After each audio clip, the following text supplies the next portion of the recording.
Bonjour et bienvenue dans notre série matinale sur les manifestations des dons de l'esprit.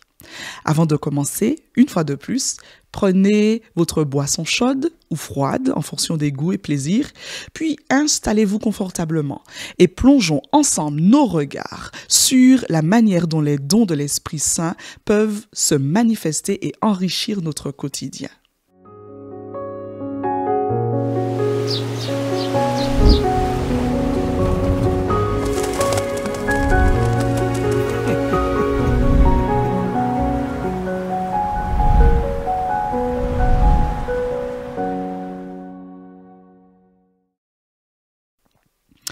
Les dons spirituels sont-ils réservés à une élite, à des chrétiens spéciaux aux talents impressionnants? Si tel est le cas, comment les obtiennent-ils? Peut-être après une formation dans des conservatoires, peut-être après un passage dans des écoles d'art, de médecine ou après l'obtention de diplômes de théologie. Ou peut-être éventuellement après une longue et belle expérience dans la finance ou le management. Considérez avec moi 1 Corinthiens 12, versets 4 à 6. Que dit-il? Or, il y a diversité de dons de la grâce, mais c'est le même esprit.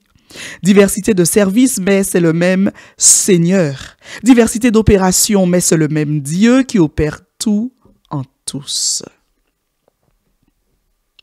Ici, Paul souligne que, bien que les dons soient variés, ils proviennent tous de la même source divine.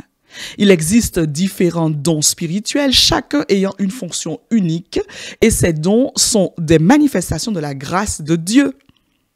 Observez bien que Dieu, dans ces trois manifestations, ou dans ces trois personnes en un, le Père, le Fils et le Saint-Esprit, sont impliqués ou est impliqué dans ce processus spirituel.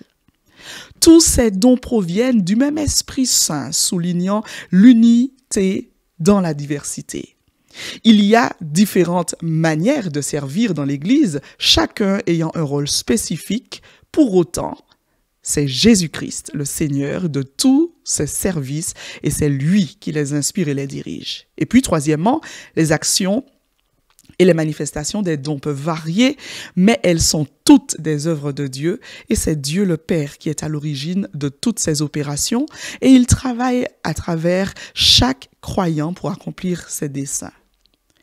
Si c'est donc Dieu qui est pleinement le donateur de ces dons, pourquoi ne pas prier afin qu'il vous donne à être sensible à son influence sur vos vies, afin de reconnaître clairement le ou les dons qu'il aurait lui-même placés en vous?